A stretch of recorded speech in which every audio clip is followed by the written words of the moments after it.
Dans J'enfonce le clou, tu t'intéresses à la fois à la guerre en Irak, aux affaires de pédophilie en série, à l'affaire Trintignant-Cantat. Mais toi, tu t'intéresses pas à l'affaire de l'Irak, par exemple, ou à la pédophilie? Mais moi, de façon, avec moins d'acuité que toi. Ah oui, et moi, j'ai l'impression que toi, ce qui t'intéresse, c'est la couleur qu'on donne à cette réalité-là, à travers l'actualité. L'actualité, en fait, c'est la couleur qu'on donne à la réalité.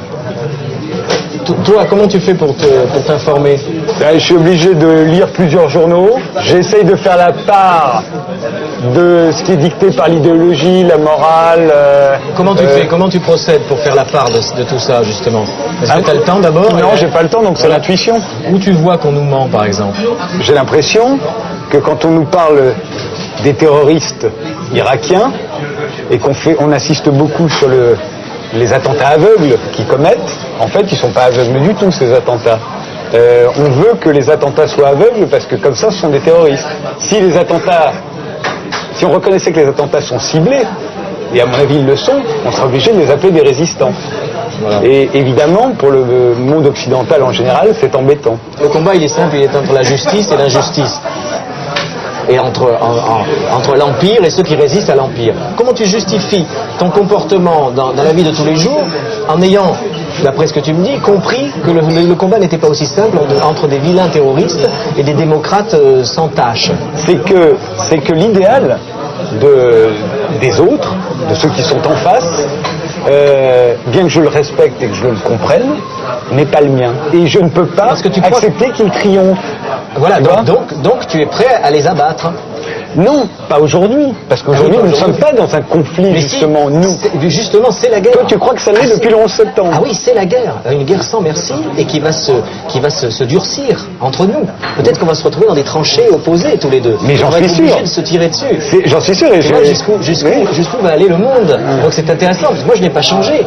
C'est vous qui avez changé, c'est vous qui vous êtes installé dans une incompréhension et l'ignorance telle qui fait que vous croyez qu'il y a un idéal que les vilains arabes vous proposent, auquel vous ne voulez pas adhérer, mais ils vous proposent aucun idéal. Au contraire. Un seul petit exemple dans l'actualité récente, puisque tu me parles du terrorisme.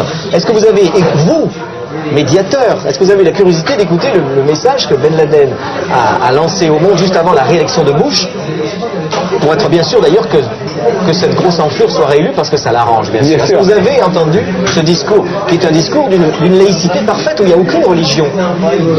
Si on prend le seul exemple de Ben Laden, ce n'est pas quelqu'un qui veut convertir les autres à l'islam, ni leur faire même une morale religieuse. Il veut simplement punir les méchants qui se permettent de massacrer les terres des musulmans, qui sont ses frères, et qui se comportent comme des porcs sur toute la planète depuis des centaines d'années. Et là, ça s'accélère, et à un moment donné, on dit non, ça ne peut plus durer. Par exemple, il a dit, si j'étais vraiment contre la liberté, parce que tu me parlais de la liberté tout à l'heure, dit Ben Laden, eh bien j'aurais attaqué la Suède. La Suède, c'est le pays de la liberté, le pays de la pornographie, le pays de l'horreur du monde moderne. Non, il a attaqué l'Amérique. Pourquoi? Parce que l'Amérique a des comptes à rendre.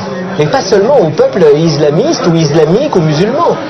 Elle a des comptes à rendre au reste de la planète, et si vous participez pour votre confort à sa prolifération et à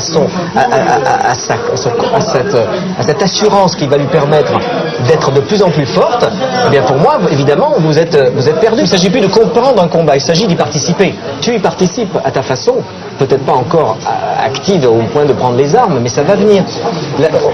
Je ris quand j'entends qu'ils disent tous que ça va être la guerre civile en Irak, alors que il y a des petites nuances entre les sunnites et les chiites, et c'est rien du tout. C'est ici qu'il va y avoir la guerre civile. D'abord, certainement en Amérique, et ensuite ici. C'est dans les pays corrompus où, justement, il y a des déchirements de conscience que va se produire la guerre civile. Les Américains sont un symbole, le monde musulman est un autre symbole. C'est pas, la guerre ne va pas s'établir. C'est ce que croient dans leur parano les petits franchouillards ici, en croyant qu'il y a des vilains arabes qui vont venir dans les rues et les égorger. C'est pas ça, le combat n'est pas là. Les forces en présence, ça ne va rien changer. Tout le monde sera en costume. Ce seront pour la plupart des blancs de notre civilisation post-occidentale, et il y en a qui refusent de continuer à participer à cette injustice. Tu la sens quand même venir. C'est le rôle d'ailleurs de tout écrivain de lutter contre le pouvoir. Oui, tu dis toi-même que normalement tout artiste doit devenir terroriste à un moment. C'est pas une parole nouvelle. Je suis le énième écrivain à participer au combat contre le pouvoir. Seulement, ceux qui ont fait croire qu'ils luttaient contre un certain pouvoir à l'époque sont devenus ceux qui se sont rangés le plus, avec le plus d'avilissement et de servilité aux ordres du pouvoir. Mais tu sais bien pour des dandys. Mais tu sais bien aussi que très souvent, quand on lutte contre le pouvoir, on s'inféode à un autre pouvoir, et c'est ce qui est arrivé à nombre de tes prédécesseurs. Oui, mais moi j'ai l'espoir et la certitude même de ne pas m'inféder à un pouvoir, puisque le pouvoir, la grande nouveauté du 11 septembre, c'est qu'il a créé un contre-pouvoir qui n'a pas d'État, qui n'a pas de structure, qui n'a pas une volonté d'hégémonie, ni d'agrandissement de son territoire. C'est quelque chose d'abstrait. C'est un réseau. C'est un réseau. Vous avez l'air des réseaux. Vous avez le vôtre. Vous avez le vôtre. Chez vous, médiateurs, collaborationnistes, vous avez votre réseau. Eh bien, nous avons aussi le nôtre. Donc ça va être une guerre de réseau. Et crois-moi que si on se sent en guerre, on est en guerre. Oui, j'ai l'impression que parfois, je me dis, peut-être que tu es en guerre tout seul.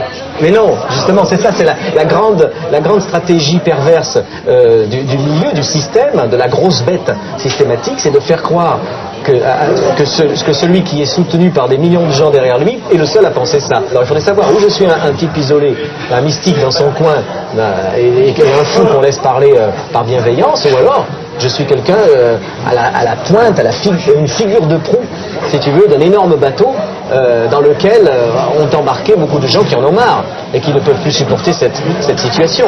Et c'est normal. Tu comprends que c'est normal. Tu comprends que c'est normal qu'à un moment donné, il y a des gens sur cette terre qui disent ça suffit, on va pas devenir des esclaves d'un pouvoir qui s'appelle l'Empire.